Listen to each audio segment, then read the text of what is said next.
is our topic? The topic is a sentence. क्या है हमारा टॉपिक है सेंटेंस।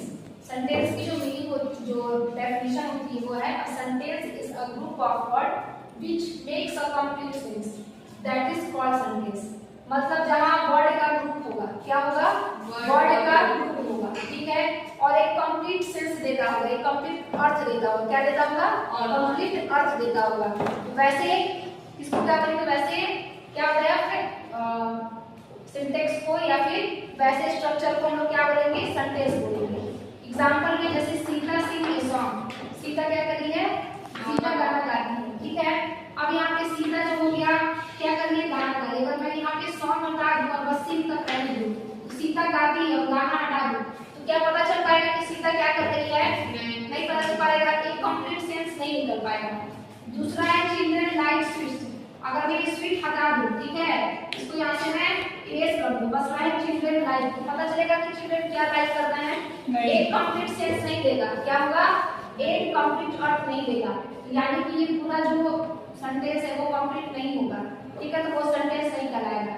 और जब सब्जेक्ट और प्रेडिकेट साथ साथ में होंगे और एक कंप्लीट अर्थ देगा, फिर हम उसको क्या बोलेंगे? सेंटेंस बोलेंगे। अब ये सेंटेंस के होते हैं दो पार्ट्स होते हैं। क्या होते हैं? दो पार्ट्स होते हैं। पहला क्या होता है? सब्जेक्ट। पहला क्या होता है? सब्जेक्ट। अब पर्सन और thing about which something is said. जिस पर्सन के बारे में कुछ कहा जाता है, जिस पर्सन के बारे में कुछ कहा जाता है, यहाँ पे सीता के बारे में कहा जाता है ना, गाना कौन गा रहा है बेटा?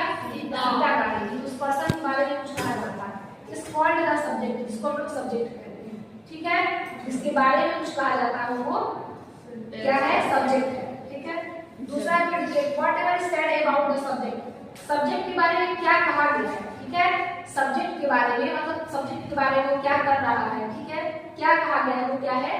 वो दूसरा पार्ट हमारा प्रेडिकेट है। जैसे कि सिंग अ सॉन्ग, क्या है? सीता क्या कर रही है? गाना गा रही है। तो सब्जेक्ट के बारे में कहा गया ना, क्या कर रहा है वो, तभी हमारे कंप्लीट सेंस बना हुआ है, ठीक है। अब कुछ जो चीजें हैं, जैसे आप लोग देखते हो कि जब हम लोग कोई सेंटेंस आते हैं उसको फॉर्म करना रहता है, तो तीन चीजें आती हैं, सब्जेक्ट, वर्ब और ऑब्जेक्ट। जिसमें इंग्लिश में जब हम लोग कोई भी बनाते हैं तो सब्जेक्ट लिखते हैं, फिर वर्ब लिखते हैं, फिर क्या लिखते हैं? ऑब्जेक्ट लिखते हैं। ये तो जनरली आप लोग जानते हो, ठीक है। अब क्या है इसमें एग्जांपल में, जैसे कि आप सब्जेक्ट और प्रेडिकेट में कहोगे कि इसमें क्या करना है? छांटना है। जैसे मैंने लिखा Ram is a good boy, इसमें राम क्या हो गया बेटा? सब्जेक्ट, जिसके बारे में क्या कही जा रही है? बात कही जा रही है। बात क्या कही जा रही है? किसके बारे में बात कही जा रही है? राम के बारे में। तो राम क्या हो गए? प्रेडिकेट हो गए। अब यहाँ पे मैं कुछ लिखूंगी, कोई आके एक सब्जेक्ट प्रेडिकेट छांट देगा, कौन